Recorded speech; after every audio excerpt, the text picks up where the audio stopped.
Hello, class.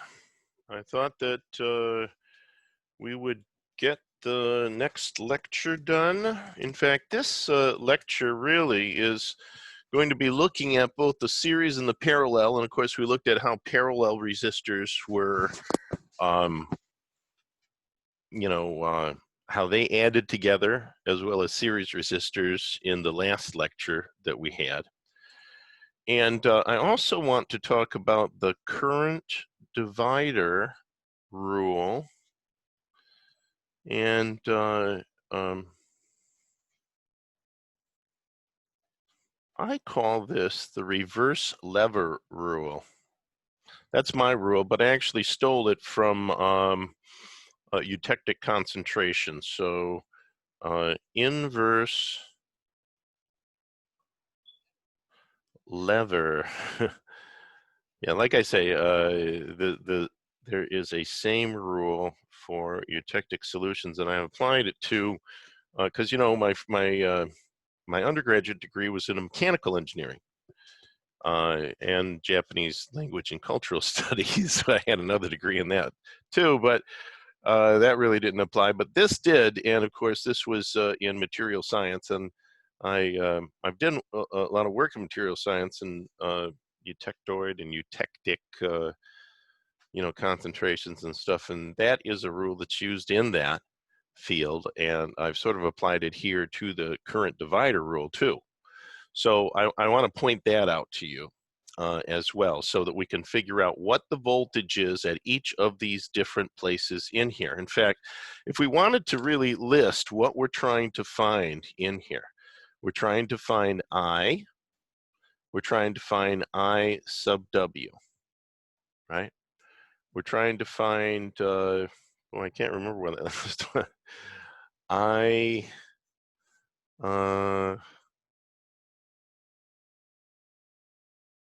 can't remember. I'm going to have to look it up just a second.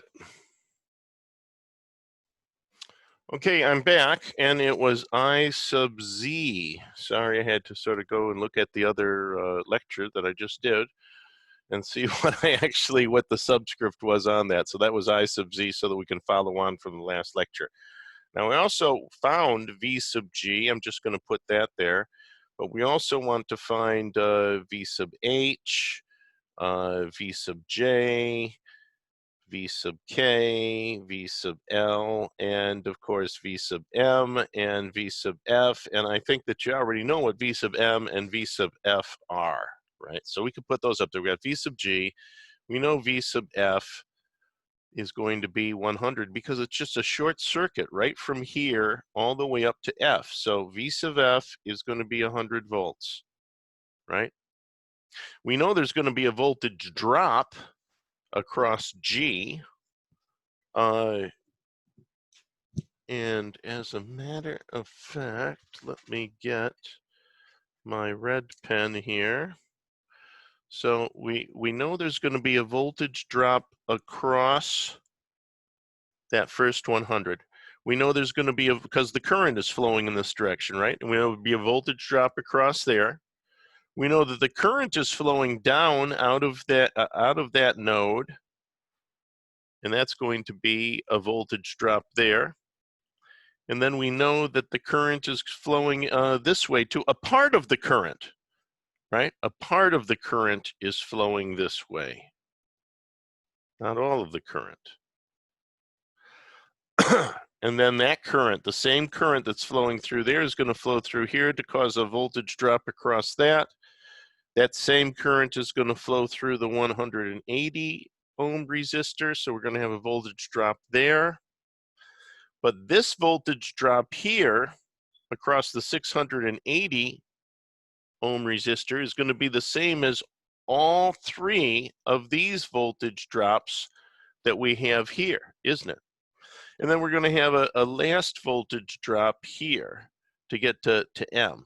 So we know that M is going to be 0 because at point M, I've grounded this out. I should have drawn that in there, but that's, for the 100 volts DC, this is your ground. For these simple circuits, we're always going to work with a ground off the bottom, and then the 100 volts, that'll be the reference, that ground on the bottom. So voltage at M is 0.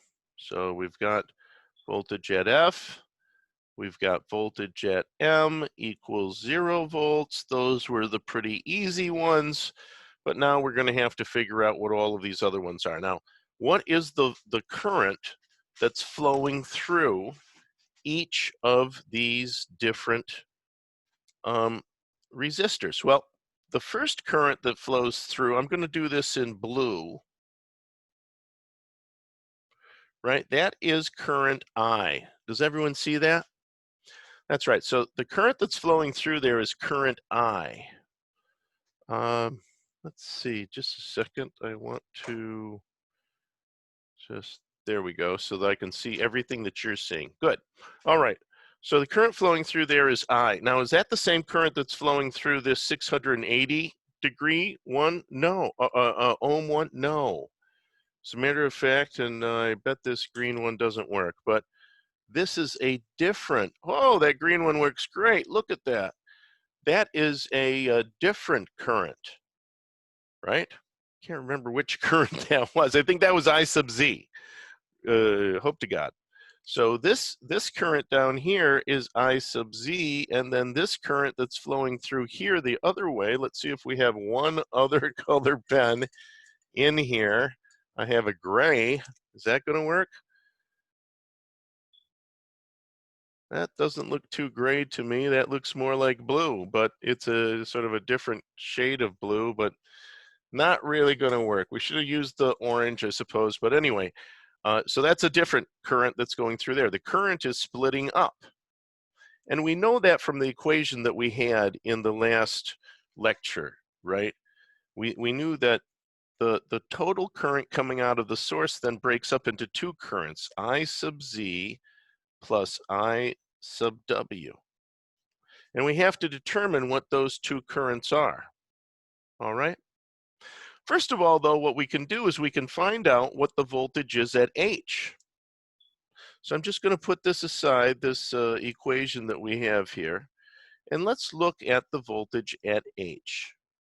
Now we can find the voltage at H two ways. We could say that the voltage at H is the voltage at G minus the current through the 120 ohm resistor.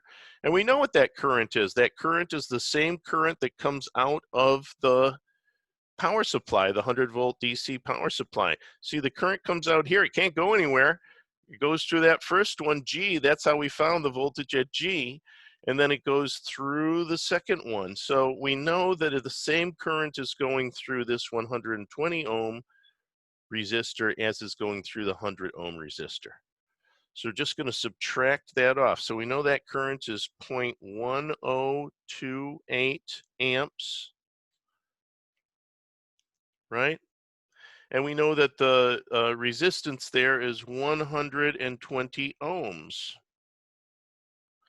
So if we subtract that off, and we know what the voltage at G is, it's just 89. Excuse me, I need a little sip of water here. And in fact, that's all that was in that cup was a little sip of water. We'll see how far I can go before I have to grab another little water. All right, so we know what the voltage at G is. It's 89.72. And if we subtract off that 0.1028 times 120 ohms, we end up getting 77.384. I'm going to say 77.38 volts. How about that? So that's what VH is. You know, we could find VH another way, couldn't we? I'm just going to put a thing around there so we sort of box that off. We could find VH another way because we know that the total resistance in this circuit right here, if you remember, we combined the 100 and the 120 ohms before, didn't we, in one of our simplifications on our way to finding out what the total resistance was for that circuit? So we could combine those again, couldn't we? Because we've got the same current going through those. So let's just check that. Let's do a check of our work. Now we're going to say that VH is equal to 100 volts minus, now the current that's going through there is still 0.1028 amps, but now the total resistance is going to be 220 ohms, isn't it? Does everybody see that?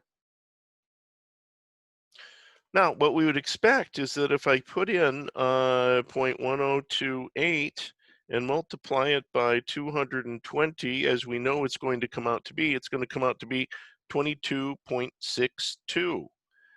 22, oh, excuse me. Just a second. I forgot the 100. Oops, excuse me. Okay, come on, get out of the, whatever, that doesn't work at all. Let's just do this. So 100 volts minus 22.62 volts is going to give me the 77.38 volts that I calculated the other way, right? 77.38 there, 77.38 there, all the same.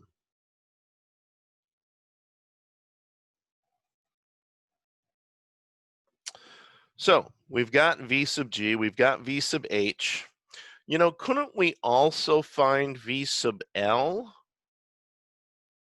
You know, couldn't we also find V sub L? Because we know that there's a voltage drop across that 390 ohm resistor, isn't there? A 390 ohm resistor, and what's the current that's flowing through that 390 ohm resistor? Well, doesn't this current here bifurcate right here? Part of it goes through here, through that network of resistors. That's right, get the lingo down. The network of resistors I've got here, and part of the current goes through this resistor, single resistor I have right here, right? Part of it goes through here, part of it goes through there, but then they both combine. They both combine down here. And so when they flow back into the battery or the power supply, it's I again, right? Remember we looked at that node in the last lecture and we saw that the two currents combine up again and then flow back into the negative input of the power supply? Okay, so we know that there's got to be a voltage drop, but we already know what V sub M is. We know V sub M is 0, and so we know that if it drops from V sub L to V sub M, then V sub L has to be higher than V sub M, and it has to be higher than V sub M by the current that flows through the 390 ohm resistor times the 390 ohm resistor. So let's do that equation, and we'll find out what V sub L is, right? So V sub L, right there, V sub L is going to be whatever the voltage drop across this is higher. So it's going to be 0 volts. In fact, I could really say V sub M plus whatever the voltage drop is across there, couldn't I? Anyway, but I put the 0, so I'm already going to put it there. And of course, that's what V sub M is, 0 volts, right? So V sub L equals 0 volts plus the voltage drop that I've got across that 390 ohm resistor. Let's do that. It's the 390 ohm resistor. It doesn't matter which way I put it. I put the two variables in here, whether I put the current first and the resistance first, or the resistance first and the current second. But we know what the current is. It's 0.1028 amps, right? So that tells us what V sub L is going to be 390 times 0.1028 amps. And that gives me 40. Wait, is that right? 40. Yeah, that's right. That gives me 40.09 volts. All right.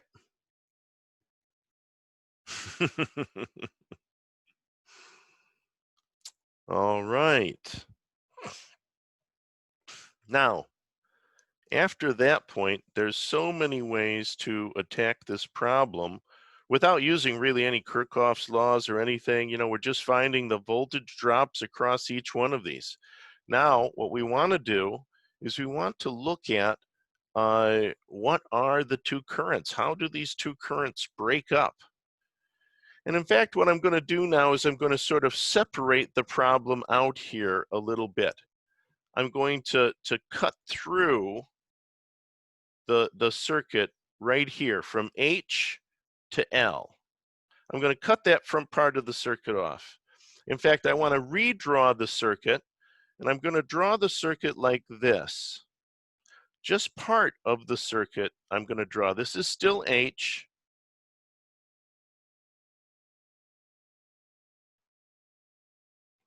That's still K. This is still J, right? I'm just drawing part of the circuit. Oops, wait. I'm still leaving this resistor in here,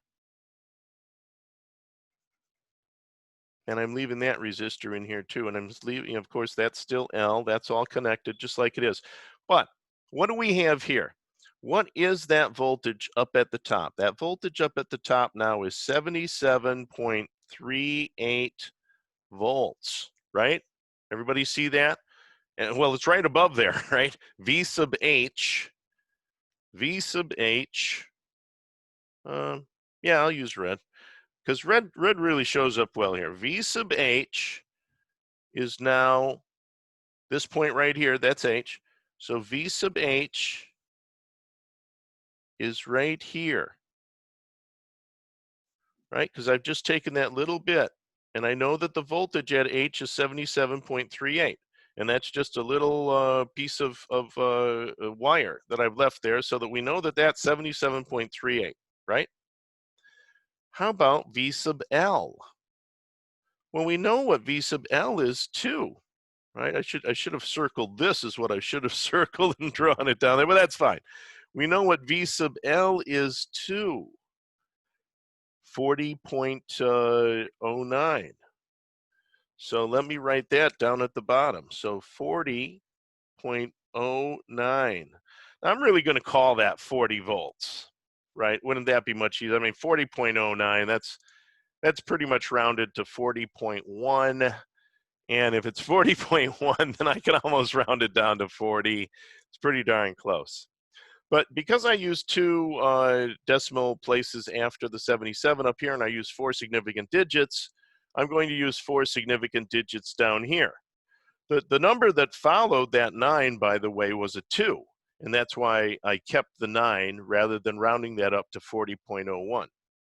All right, now let's get back to this because I think everybody can see that the voltage difference between these two is going to be 37.29.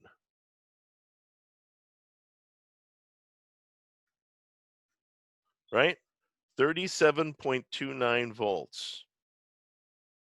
Okay? All right. Now, there's 2 ways for the current. Let me see if I've got 2 different color pens this time. There's 2 ways for the current to get down there. The current can go that way. I think I called that I sub Z. Or the current can go this way. Now, what's the impediment to the current flowing down from 77.38 to 40.09? Well, in one way, it's 680 ohms, isn't it? This way right here, it's 680 ohms. And how about going the other way? How many ohms is that? It's if I were to go all of the other way, it would be 780 ohms. You can add those up, you know, of the different things. We've got 270, 330, that's 600, plus 180, that's 780 ohms altogether for those three. So which way is going to be easier for the current to flow?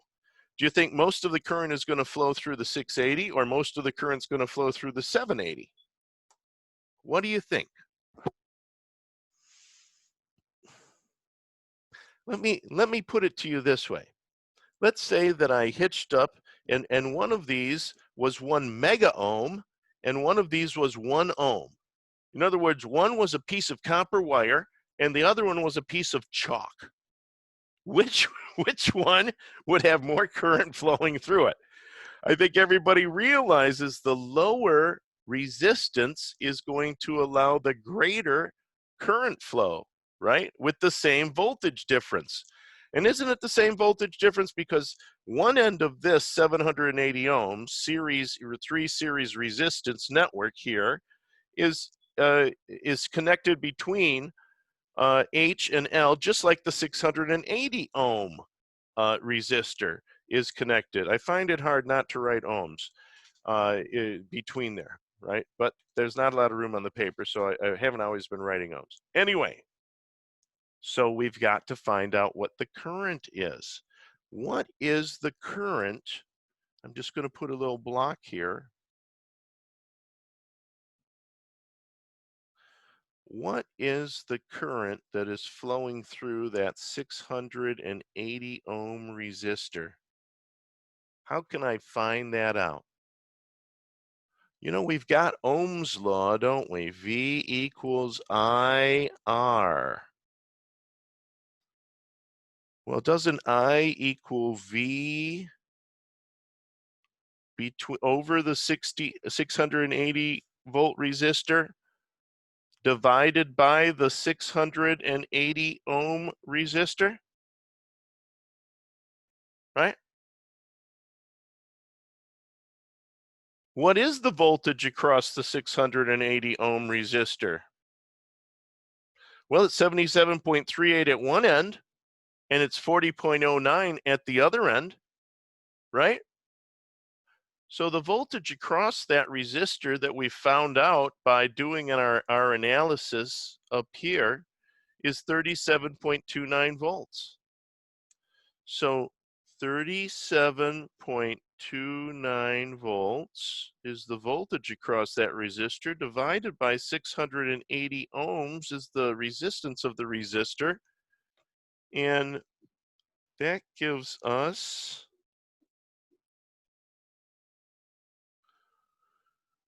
0.0548.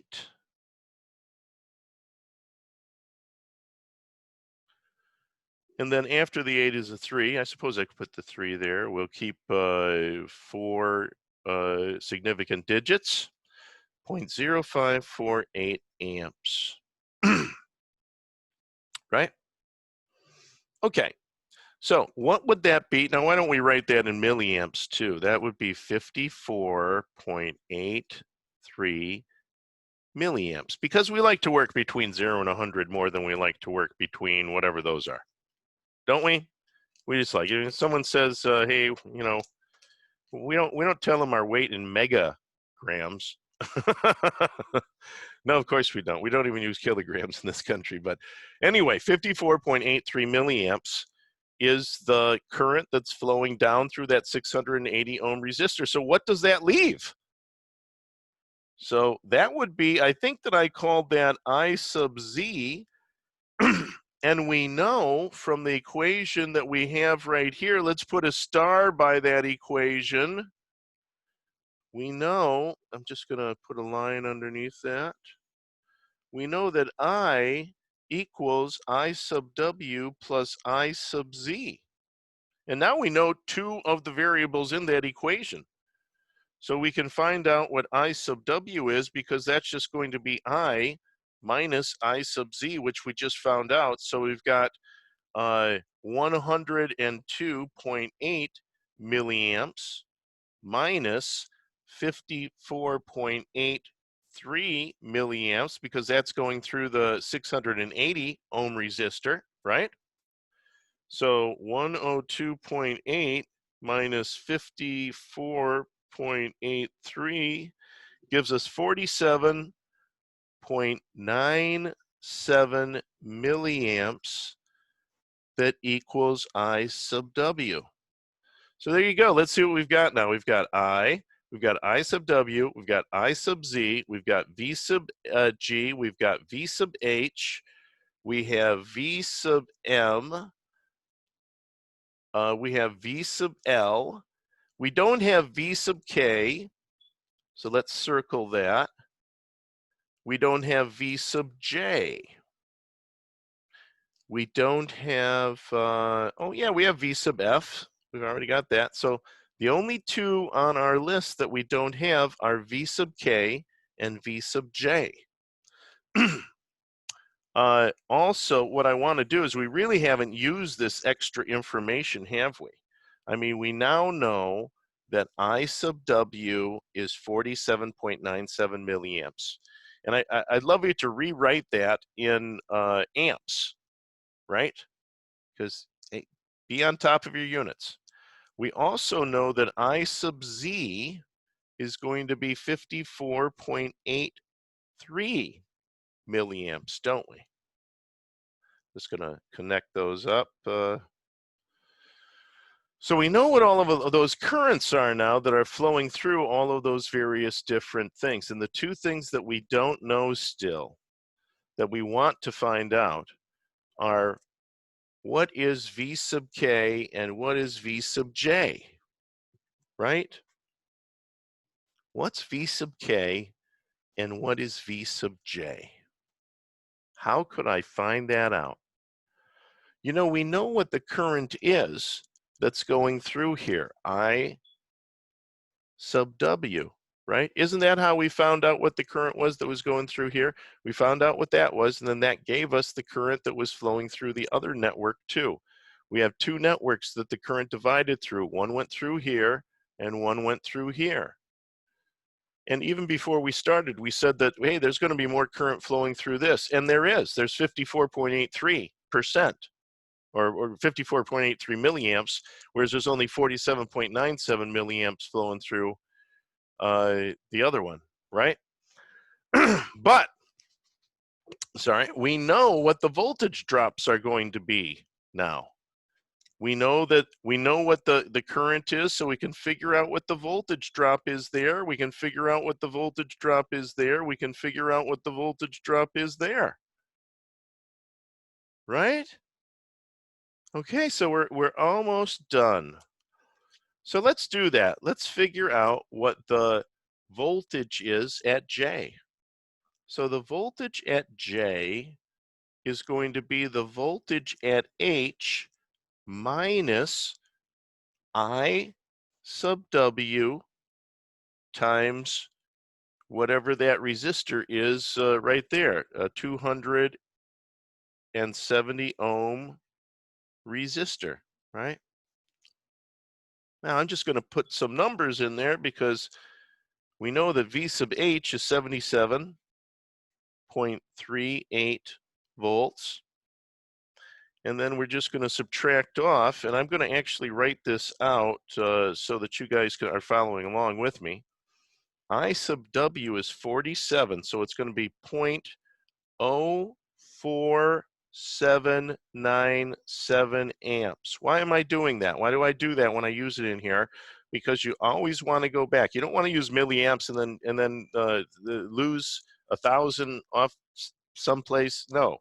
Write it out as it's supposed to be in amps or volts, all right? And then times whatever that resistor is, which is 270 ohms. Now, 0.047 797 times 270 ohms gives me a voltage drop of 12.95. 12.95. So 77.38 minus 12.95 volts gives me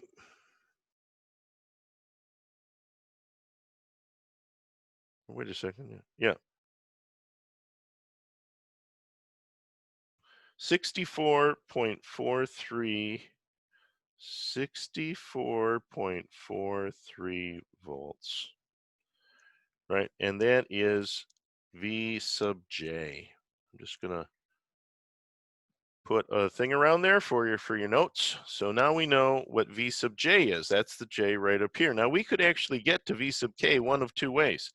We could either take V sub L, which we already know is 40.09, and we could add whatever that is onto it, or we could take V sub J and we could see what the voltage drop is across the 330 ohm resistor and use it that way. I think I'm going to do that. I think what I'm going to do is I'm going to figure out what V sub K is using V sub J. So V sub J, and then what do we want? We want to take off I sub W times 330 ohms, which is the resistor there, right?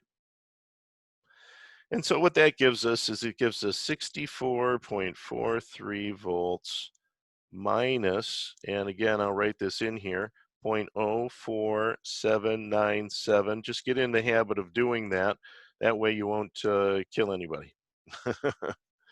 Because I'll tell you, you know, you don't want to be the engineer that makes a stupid dimensions and units mistake and ends up destroying the whole project, right? So just thought I'd mention that. Now, that 0.04797 amps times the 330 ohms equals 15.83. 15.83. So 64.43 minus 15.83 volts. I still got to get a V in there. There you go. Is going to be equal to V sub K. And I happen to have, since this is really the end of the lecture and we've finished the final one, we've got V sub J. Now we've also almost got V sub K. 64.43 gives me 48.6.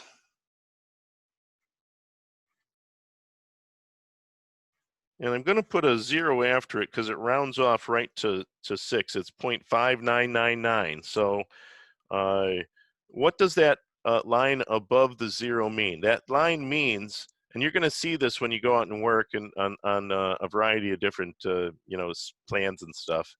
That 0 means that it is a significant figure. It's rounded to 60, right? Okay. All right. I think, yep. 3, 2, 1.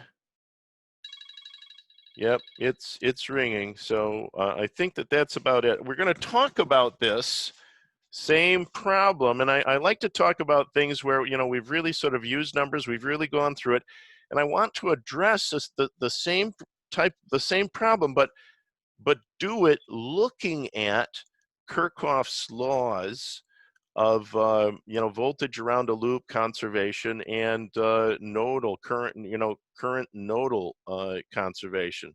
So we'll look at that and we'll see. And of course, we did use that in many ways. I also want to point out, I really didn't get to the current divider and inverse lever rule in this lecture, but I'll get to that in the next lecture, and when we continue to address this problem to sort of get some skills about how you analyze